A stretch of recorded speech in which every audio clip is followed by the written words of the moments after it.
Hello and welcome to another episode of History Hack. We're very excited today because we wanted Vikings and we found Vikings. Well, people who know about Vikings. We have with us today Tom Horne, who's an archaeologist and historian involved in producing documentaries as well, and he sports the most awesome big red Viking tribute beard. Hello, Tom. Hello. Oh, thank you for having me on. Whereabouts are you and how is lockdown? I'm in Glasgow. Lockdown's fine because, as many academics will tell you, we spend most of our time indoors anyway. So I think a lot of academics probably haven't noticed. You're our first Scottish person. Yay! Oh, no. I No apologise in pressure. advance. Yeah, no pressure. But with you today, she has no beard, but she's amazing. She's a bioarchaeologist, historian. Her book, River Kings, which is a new history of the Vikings, is coming out soon. It's Dr. Kat Jarman. Hi, Kat.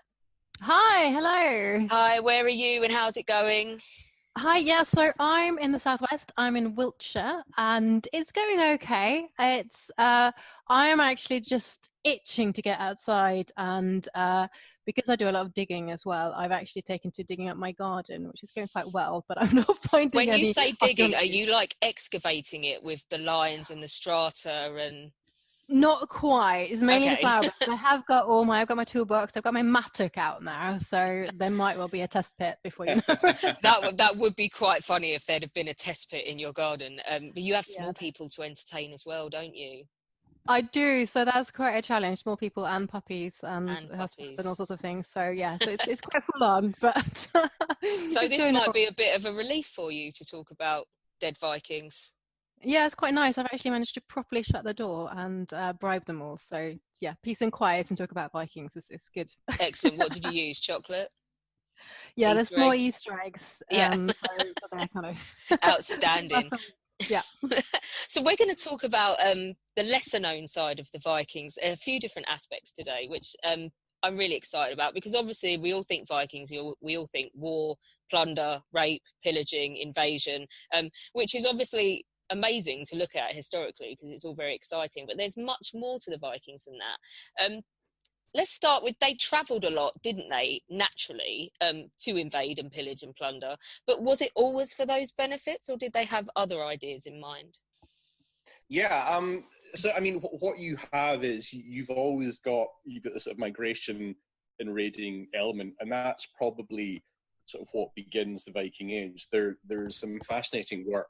There's some ship burials. Actually, I know, Alex, that you as myself look at Second World War archaeology, and they were doing some digging in Estonia in a place called Salma, and it was just for some utilities, and they found some skeletal remains, and they thought because it was major Second World War battlefields that they tend to find lots of skeletal remains there, and they assumed it was that.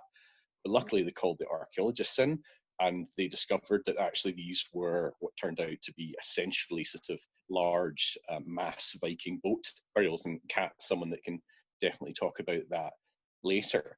And those burials have sort of been dated to maybe sort of the mid 8th century. So we're talking about the 750s, perhaps earlier. And the people who are on these ships, and there's two ships, there's a large one and there's a smaller one, they seem to be coming from somewhere around Stockholm, Lake Mälaren sort of area, where there's a big trading centre called Birka that we might talk about later as well. So what seems to be happening is that the Viking Age is starting actually really earlier than we think, and it's probably starting off to do with raiding, maybe slave raiding, but also they're being drawn to the east, probably because of things like silver that they're using, that they're exchanging the silver with traders in Central Europe and Central Asia for slaves. So basically what seems to be happening quite early on, you get the raiding and you probably get migration as well, and this happens earliest in the Baltic, but it sort of evolves when you're fighting, you're getting slaves, and you're selling the slaves, and you're also bringing over trade items with you as well and exchanging them. So it builds and it sort of becomes this thing where trade becomes this very important element of it. So yes, raiding and migration are there and probably the earliest things that start, but very quickly what the Scandinavians seem to do is they understand, and what a lot of my work is looking at how they think very quickly how they can exploit this in terms of commerce and markets and trading. I love it because it's already attributing another level to Vikings that isn't just sort of like ignorantly wielding a sword and shield, but actually some real intelligence there with actually interacting with other cultures.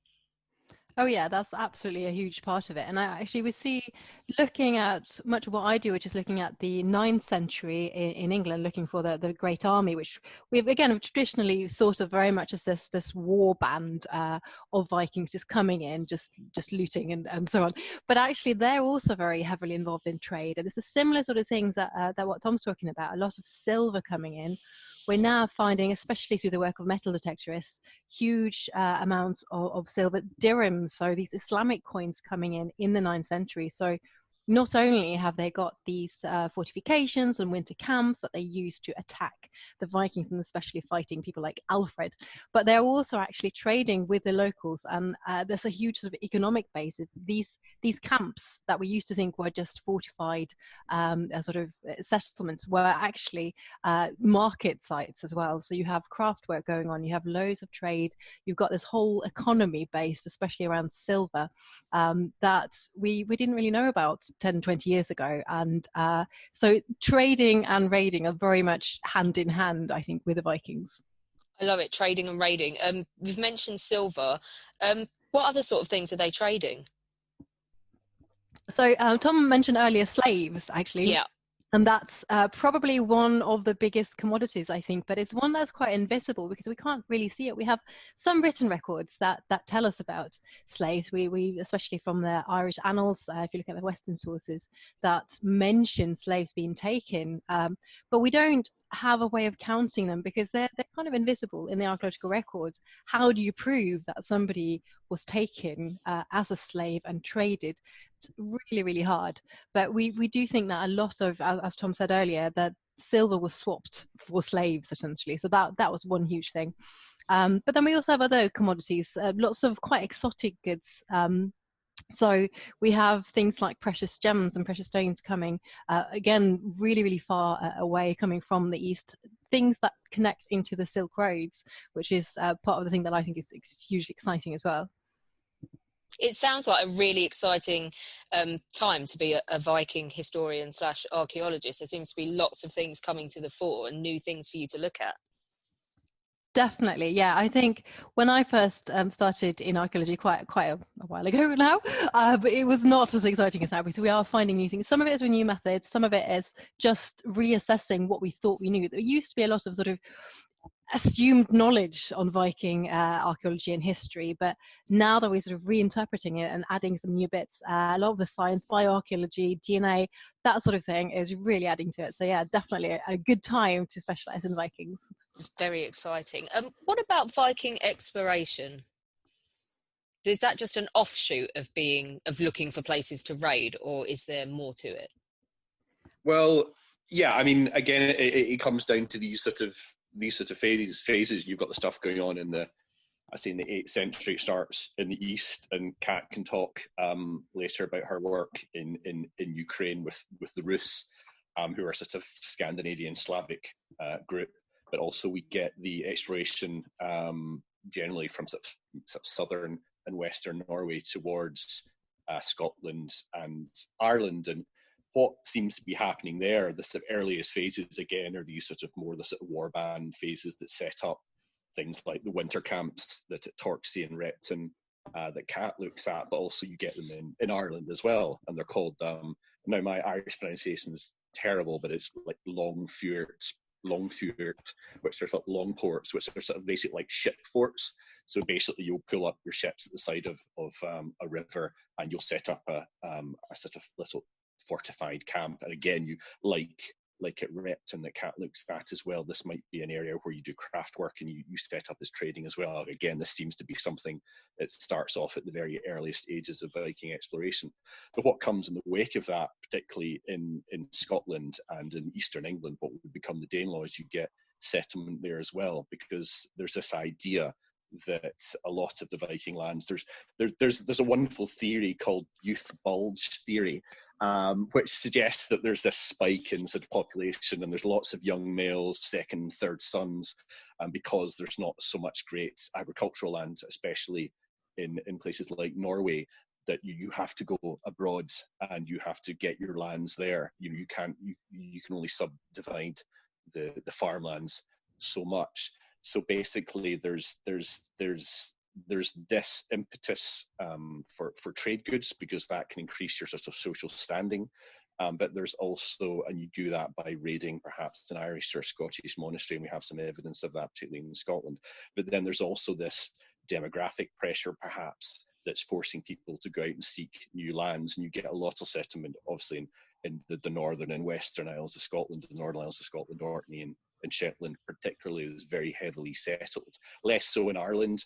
The idea of that is there seems to be much more sort of organised kingdoms there that stop the Vikings basically pushing out into agricultural land. So the Viking experience in Ireland is very much more, it's an urban experience. So you get places like Dublin they set up, and Waterford, and Waterford develops downstream from this Woodstown Longport, this sort of ship port that's a bit like these Viking winter camps.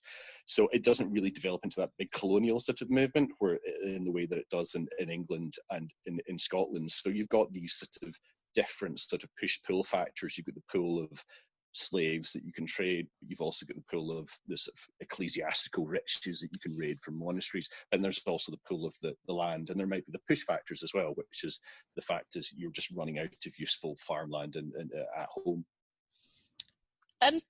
What is the marine reservoir effect? Right, okay, so Cat, I'll get this one. I think I've got it now. Go for it. Or maybe I'll do. You can just tell me if I get it right. Okay, yeah, we'll stay to that. Yeah. Yeah. Okay. Cool. Right. So this is something that has been a bit of an issue in archaeology. We've known about it for quite a while, but basically it's got to do with radiocarbon dating and how we determine exactly how old human remains are. And this was a big issue in the Viking Age, especially at Repton, the site in Derbyshire that I study, because there in the 1980s, a huge mass grave containing nearly 300 people was found. And it seemed to be a Viking burial. They had Viking weapons, and it was on a known Viking winter camp. But the radiocarbon dates were all wrong. Some of them dated to the 9th century, which is when we know the Great Army was there, but some dated to almost 200 years earlier, so they couldn't possibly be Vikings. But all the traditional archaeology was sort of shouting, here's a Viking grave, mass grave. And what it turns out to be was actually something called marine reservoir effects, which relates to how much fish you eat in your diet. And the way that works is by essentially that when we date a human body or a skeleton, we look at the carbon in that skeleton. That's all come into your body through your diet. So whenever you eat or drink, you're adding to the carbon that's in your body. And if that's all, if you get all your food from a terrestrial source, so from like land animals and plants, then that's absolutely fine. We know how to deal with that. But the problem is if you eat fish, because fish like to swim around in the oceans, and in the oceans there's some really old carbon that's been just circulating around for usually about 400 years or so, which means that that carbon gets into the fish, gets into your body, and you're eating old carbon, which makes it look like your carbon and your bones are much older than they really are. So archaeologists comes along 1,000 years later, radiocarbon dating the bones, and basically get a bit confused by this older carbon. So we've kind of known about that, but we didn't really know it was a big problem until sort of 10, 15 years ago. Yeah. Repton, the mass grave there, was never tested for diet. So it was assumed that they were just eating land-based carbon or land-based animals. Turns out they were, not surprisingly, eating quite a bit of fish. Yeah. So that's part of the research I did as a part of my PhD. I checked how much fish they ate. Turns out all of those bodies that were seemingly too old were all people who ate fish, essentially. Oh, so it's had like a huge impact on archaeological study of the Vikings then. Yeah, it did really, because up to that point, it was assumed that this grave might have had something to do with the Vikings, but that those bodies certainly couldn't all be related to the Viking Great Army or the 9th century. But now we've been able to show that they definitely could all date to the 9th century, meaning that they could all be Vikings, which is hugely important, because now that opens up to working out who on earth are these people. Because there are actually, so the grave itself has got nearly 300 people in it. 80% of them are men, but 20% are women. And that's one of the big exciting things at the moment, is the role of women in the Viking Age. Yeah, so I was going to ask you about women, but let's just backtrack a bit, because we've mentioned Repton a few times now. What is the Great Army at Repton? Right. Okay. So the Great Army is something that, according to the historical record, so Anglo-Saxon Chronicle especially, appears in England in about 865. This is the first time that you have a sort of big organized army, if you believe the Chronicle at least. And they start essentially moving around the country, setting up a camp every winter, because that's what you do. Warfare is seasonal, so you fight in the summer, and then in the winter, partially because of the conditions, it's really difficult to move around in the mud and things like that. You set up camp somewhere. So every year they set up camp in a different place. And in the year 873, this great army arrives at a site called Repton. And that at the time was the sort of royal ecclesiastical centre of the Anglo-Saxon kingdom of Mercia. And this was a kingdom that the Vikings really wanted to get their hands on. Up to that point, they had other parts of the country, but they didn't have Mercia. So they raided in 873, set up their winter camp in Repton, and managed to chase the Mercian king across the sea into exile and take over the whole kingdom. So that's the kind of background story. And in the 1980s, excavations managed to uncover all this Viking evidence of a camp in Repton that had coins dating it to precisely the year that the records say the Vikings were there as well, and several Viking graves. So it's sort of a bit like the Holy Grail. That's what you want. You want exactly all that evidence to back up the historical sources. That's amazing. And as a bioarchaeologist, what is your work like there? Right, so the bioarchaeology part of my work has been to look at all the bodies that were buried in Repton. So I've looked at the mass graves, so that's things like looking at the dating. Also look at something called isotope analysis, which is looking at evidence for where somebody grew up, so not just the diet, the sort of food they ate, but also where they came from originally, because we all keep sort of chemical signatures in our bodies, just like that evidence of whether we've been eating fish. We've also got evidence from the drinking water and the soils that our food grew in our teeth. That's kind of locked in and stays there for the rest of your life and 1,000 years later. That's all the stuff they use in 5 minutes on NCIS to find out where someone's being held hostage, isn't it? Yeah, precisely. So I'd love to be able to do it as fast as they do. Yeah. Sadly, not quite working. And it also it's not quite as precise as they would like you to think as well. So we can't quite pin down a postcode, even though that would be really nice. So what kind of stuff have you discovered? So looking at these bodies, I've been trying to work out where they're from. It turns out that many of them could definitely have come from Scandinavia. So we have a warrior, what we call a warrior grave in Repton. There's two men buried side by side.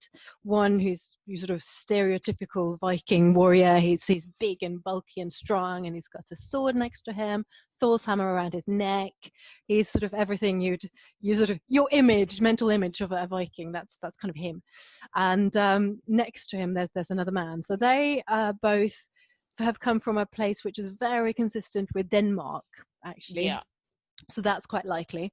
And I've also worked with some geneticists, actually, and we were looking at the ancient DNA and extracting that from them. And the sort of exciting point that we got out of that last year was we were able to prove that they were, in fact, father and son. So buried side by side, which is really, really exciting, because we haven't really been able to prove that before. So you have father who died. I think we think he died first, and then the son died very soon after, which is also exciting.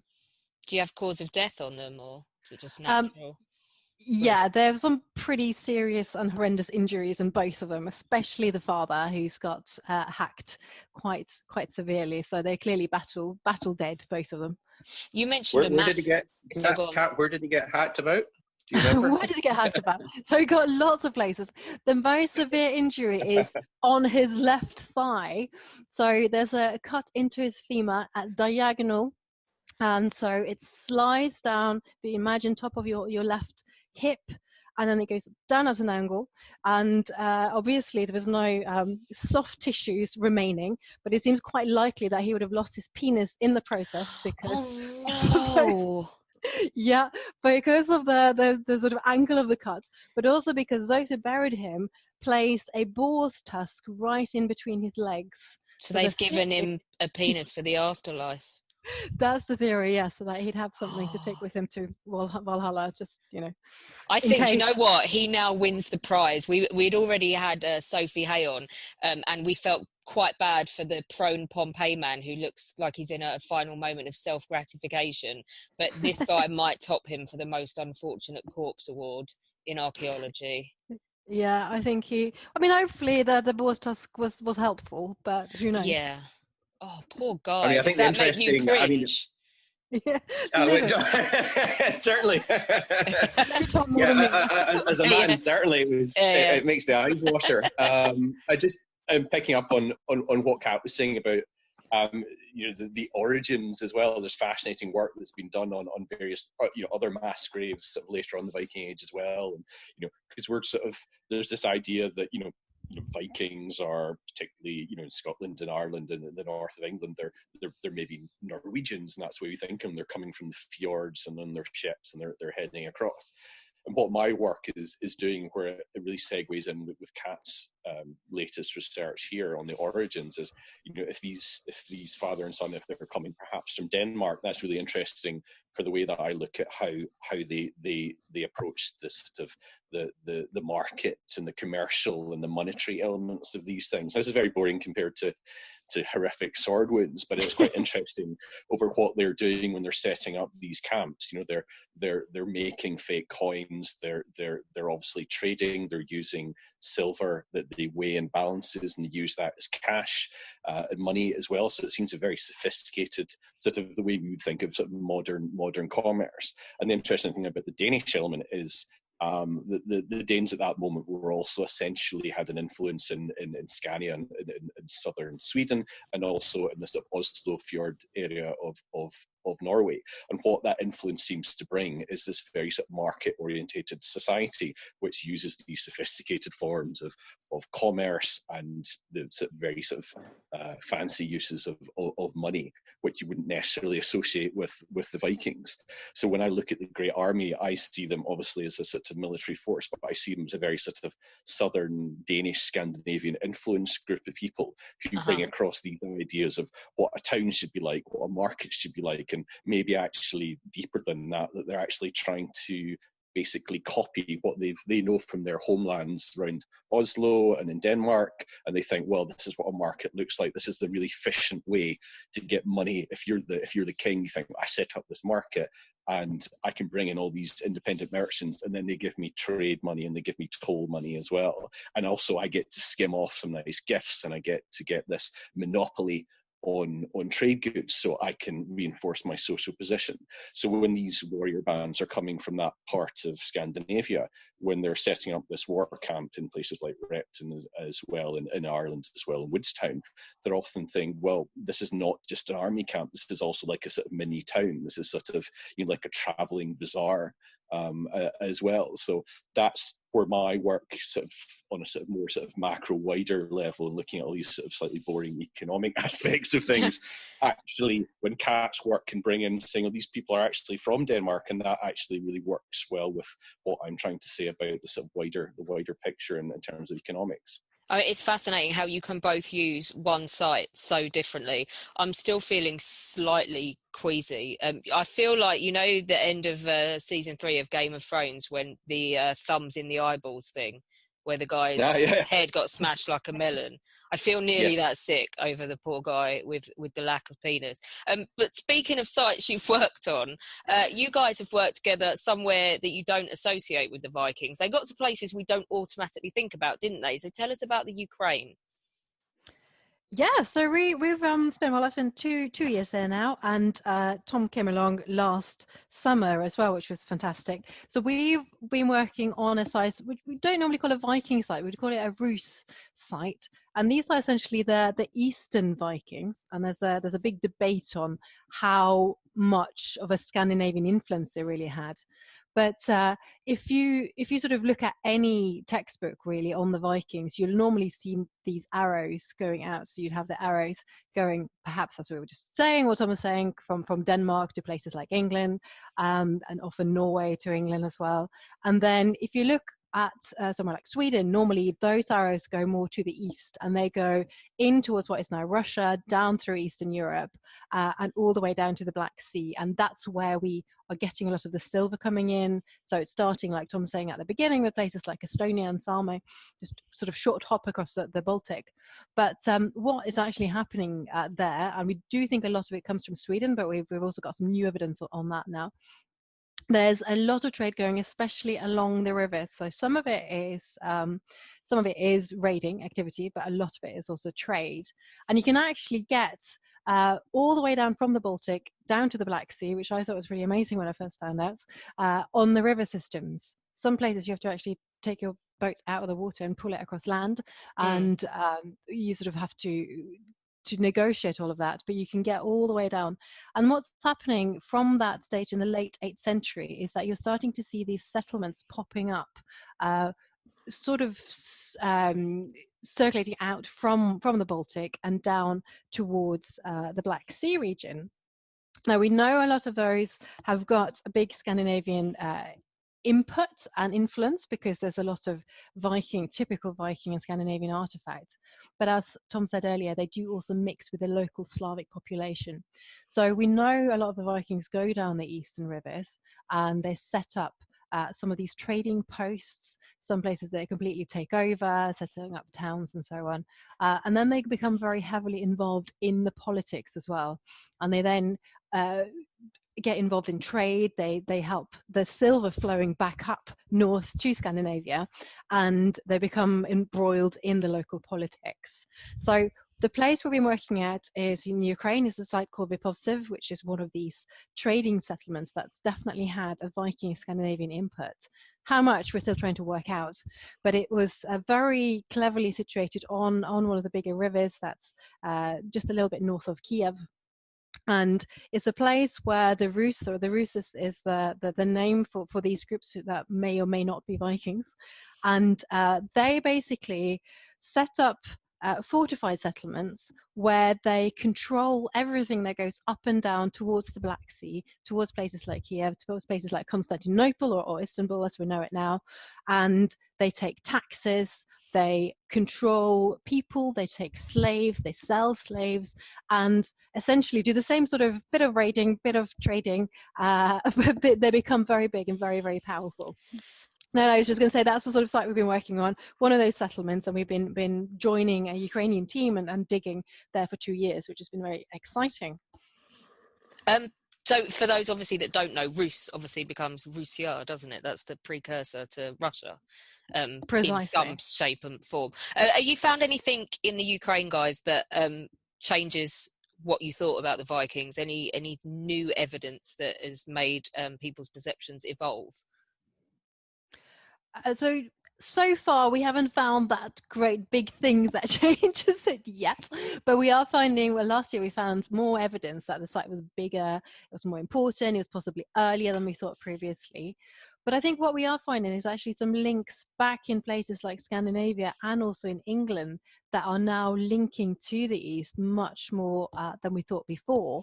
So for instance, there's a sister site to the one we've been working on, a site called Czestowice, which has been much more heavily excavated, is much better known. It's got loads of graves that are what we would recognize as Viking graves with lots of Scandinavian artifacts. Mm-hmm. And some of them have very, very close parallels, especially to Sweden. And the grave goods are practically the same. So it's clearly either they're just trading the objects, more likely they're actually moving people as well. But I think one really interesting element of that, so this is right next to where we were digging really, there was a very famous burial that we were going to talk a bit about women as well, so we can kind of segue onto that a little bit. Definitely, yeah. Yeah, a very famous one from Birka, which Tom mentioned earlier, this trading site where those mass graves from Sama may have come from. And there was a grave there which has actually artifacts that matched almost identical those in Ukraine, in those graves in Chesovitsa. So it's showing that these people are coming from places like Birka to that part of Ukraine that we're working in. That's mad. Let's go even further though, because you've already mentioned a Viking presence or a Viking connection with the Arab world, haven't you? Yes, that's right. So this is only really one step on that, because this is really that beginning of contact with the Silk Roads and with the Islamic world. So you have all these dirham, all this silver that Tom was talking about that we find on these trading sites all the way in Derbyshire. We're finding them in the fields next to Repton. We're finding dirhams that come from the Middle East. They've all come through, probably through Scandinavia, which is the work that Tom's doing, and then down the east. So places like Rebooted is where we're working, going down to Constantinople, and then even places like Baghdad. So the trade, the coins, people as well are going all the way down that eastern route. Yeah, I mean that's the interesting thing, that you can have a dirham on the Isle of Skye in Scotland. You can have it in an ecclesiastical hoard site in Ireland, and you can have it in Ukraine as well, all in sites that are in some way linked to Scandinavians. And the interesting thing about the site, and the positive site that Kat was talking about originally, you've got evidence potentially of boat repair there as well. And now that's something that you also get in Canada, in L'Anse Meadow, the famous Newfoundland site too. So you get all these things that are, you've got boat repair in Canada all the way to Ukraine. You've got dirhams from, sort of Scottish islands to Ukraine as well. And there's just so many sort of common elements. I used to be sort of work in Roman archaeology as well, and you get your professors calling it all the bloody Romans, because it was always the same sort of thing that you found. You found the same sort of pottery and the same sort of sites. Everything looked just like it was off a plan. And one of the fascinating things about the Viking world, particularly at this time, the stuff that Kat and I look at, is that you've got this sort of package of things that you can go, that's Scandinavian. And it's something that Kat can also talk about. In fact, you find gaming pieces, and you'll find gaming pieces at sites in the Danelaw part of England as well, that are from these Hernafatafel sort of board games. And you get dirham fragments as well, and you get ship nails from sort of ship repair. And if you start to find this sort of package of things, you think, they're Scandinavians. And whereas in the Roman world, it can be a bit of like, everything looks the same, just because you've got this such a much vaster range, a vast sort of geographical extent, that you're finding similar things, as say, from Canada to Ukraine. And that's something which I think is partially the reason why we find it fascinating as archaeologists, but also the general public find it fascinating too, because you've got all these elements that are just sort of universal across the Scandinavian world. It is. It's so interesting that you're being able to tie or to weave a picture of the Vikings that is far more coherent. And that does all of this new advancement in Viking studies that you're doing in archaeology, is that making up for a lack of written sources, or are written sources good for the Viking? It's a bit varied. Some of the sources are good and very useful, but the problem with a lot of them is that they are written down quite a lot later. So, or they are from the enemy side, really. So Okay. the ones that we find, so things like the Anglo-Saxon Chronicle, is very much built up around poor Alfred's fight against these pesky Vikings and all the horrible things that they did. So they're not really telling us about the Vikings from their sort of perspective, and a lot of these things. So we have to take some of the sources with a pinch of salt, and a lot of the sort of Scandinavian and Icelandic sources, the sagas and things, are much later. They're written in 12th, even 13th century, and then you're actually quite a few hundred years back, and a lot of them are essentially fiction, or they're almost like historical fiction, I guess. Yeah. So obviously you've got those issues. You then have some other really interesting ones, which are the Arabic sources. So you've got Arabic accounts of these Eastern Vikings, or the Rus, and some of them are more or less eyewitness accounts, which is really, really useful for us and really exciting. But no, I do think that a lot of this new evidence now, a lot of the scientific techniques we can use are adding to it, and also letting us kind of test, I guess, some of these sources to see, are they really quite right? So it is an exciting time. Which of your scientific advances is proving the most fruitful for exciting stuff as an archaeologist? I do think that the isotope analysis, so the stuff I was talking about with origins, because you can apply it to humans, but you can also apply it to objects. So you can look at where objects came from, not that they've eaten anything, but if you look at geological sources, essentially, of things like metals. So there's a lot of really exciting work going on silver at the moment.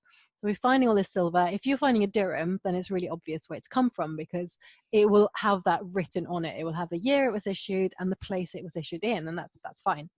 But what we do know is that the Vikings like to melt down their silver.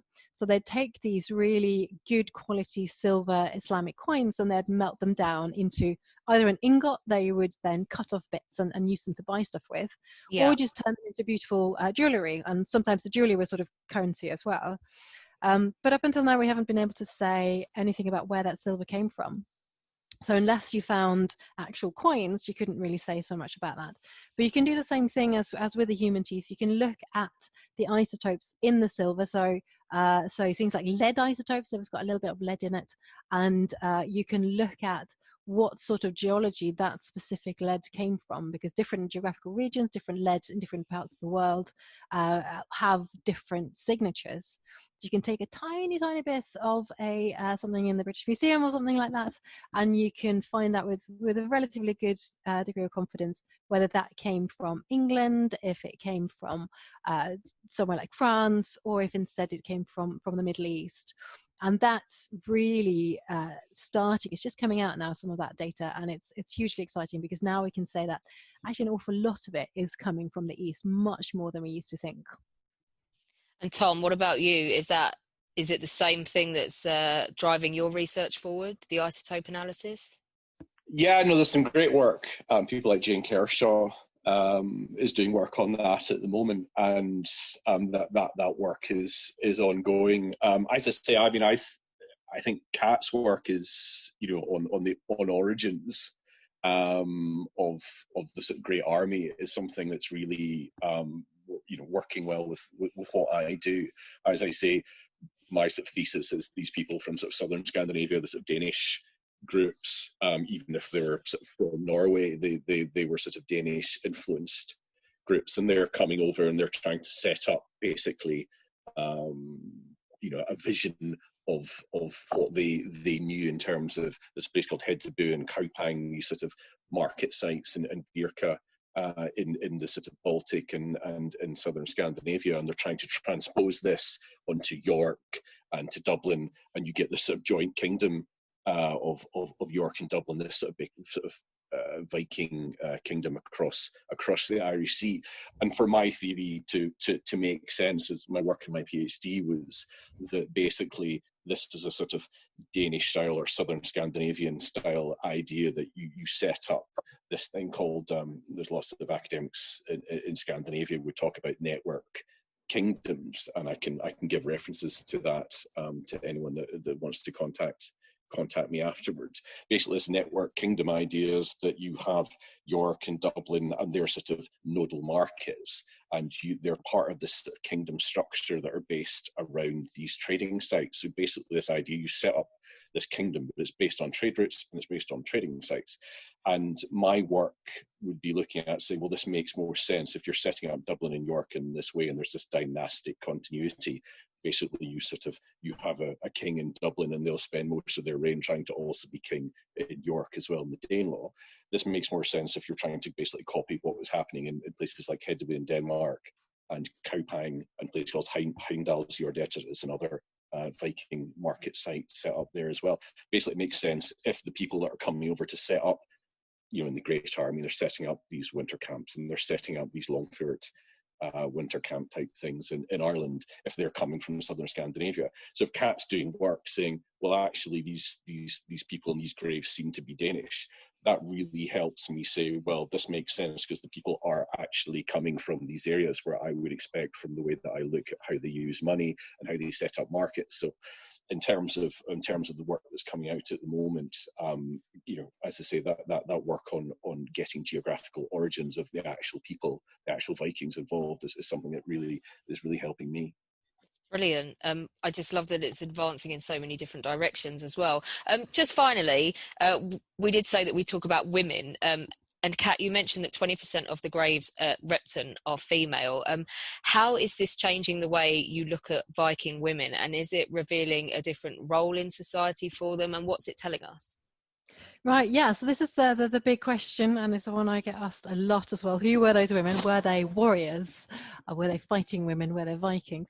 Originally, when they were first dug up, it was thought that they were the local wives of the Viking men who'd come in and taken Anglo-Saxon wives.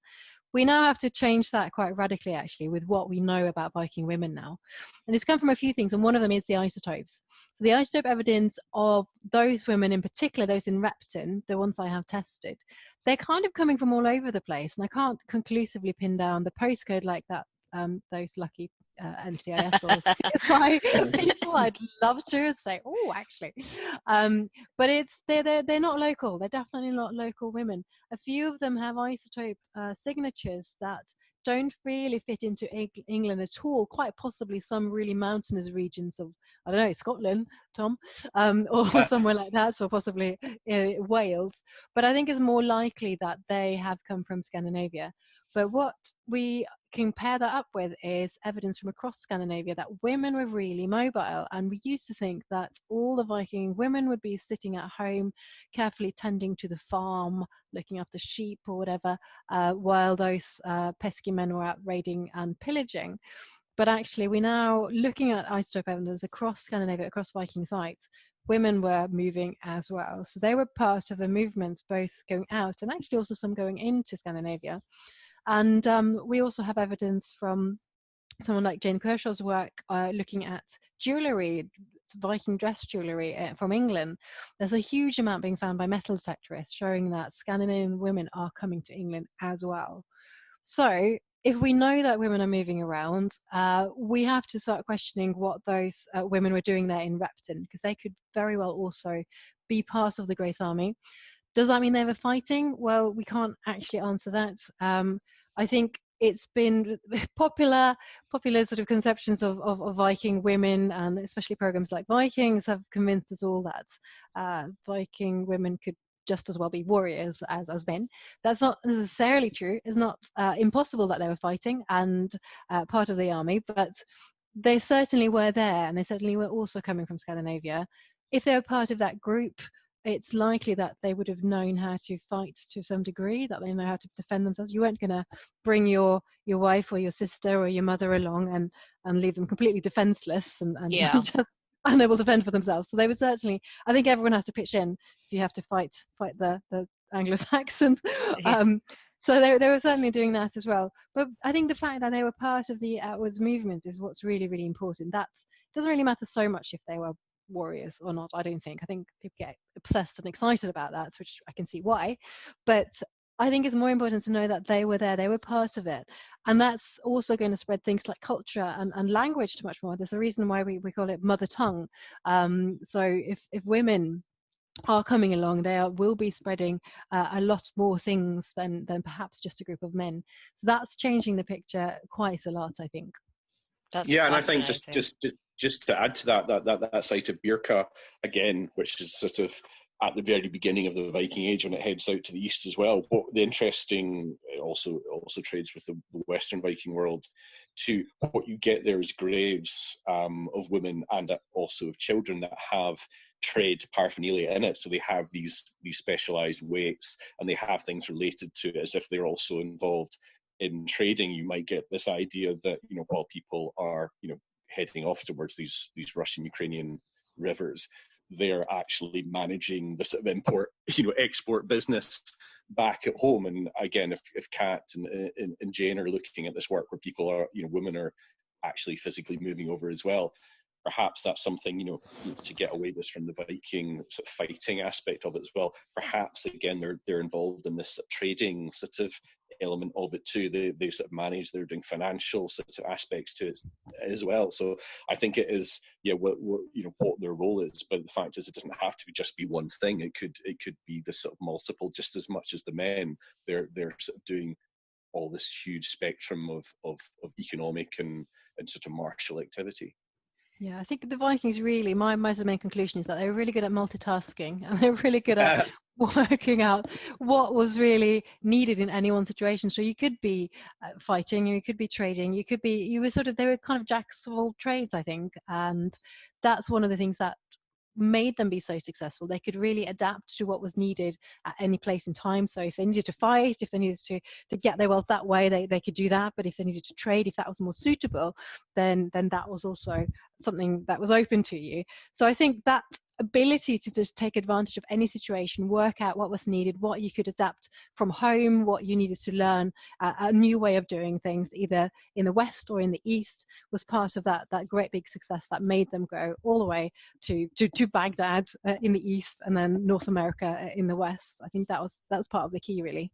It's brilliant, because it's so logical when you think about it, that for them to have been so successful across such a wide area, they must have been more than just sort of brainless warriors who went around killing everything in sight. But it's great that you're being able to use new technology as archaeologists and new discoveries to flesh that out for real and document that. Definitely. And I think we're just going to see more and more and more, because these methods are becoming more sophisticated. We can use them more and more. And new sites, you know, we've got these amazing new ships being found all over Norway. We get so jealous every month, it seems they find a new Viking ship with radar technology in Norway. But, you know, these are going to bring up new evidence, and new methods can be used to find them. So, yeah, watch this space, I think. Yeah, absolutely. And I can't wait for your book to come out as well. It seems brilliant. So it is a new history of the Vikings, isn't it? Using all of these new discoveries.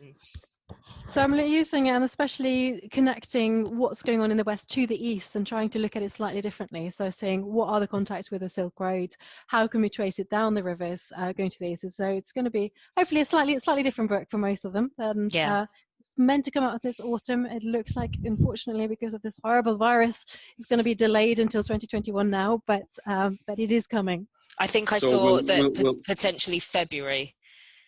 Yes, hopefully. We're sort of working on the dates at the moment. I think early 2021. It looks likely. I've written it, but it's got the last little push.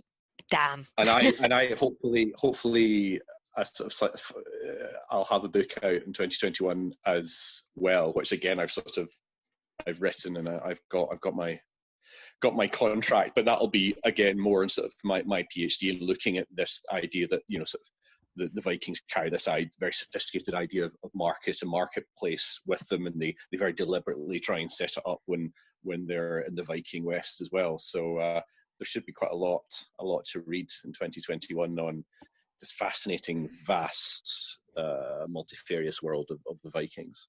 Excellent. I can't wait for both of them. Guys, thank you so much for joining us to talk about the Vikings, and for rounding out our perspective of them and giving us something else to think about. No, thank you so much for the invitation. It was great. Yeah, thank you, and thank you for all you're doing for keeping people to stay home and stay sort of interested in all these fascinating podcasts. So thank you to you both. Thank you. Join us tomorrow when we will be talking to William Sturkey, who is an associate professor at the University of North Carolina. He has written a fascinating book, Hattiesburg, an American city in black and white, and he's going to be talking to us about African American history, life in the Jim Crow South, all through the eyes of one Mississippi town. Don't forget, you can now be a patron of ours via our website, which is historyhack.podbean.com. Anything that you feel like contributing as a thank you or as an appreciation for what you've been listening to will help to keep us going in the aftermath of the coronavirus, and we would muchly appreciate it. We're still looking for questions from you for the cast of Sharp for the Chosen Men reunion, which we're recording tomorrow. And don't forget, you can still send in your questions for now more than a dozen of the actors who starred in Band of Brothers, or the families of those who were represented in the series. And also James Holland, Peter Caddick Adams and Paul Woodage, who will be doing a history-based show looking at the background to the series. Until then, stay safe. If you possibly can, stay at home. This is Nighthawk signing off.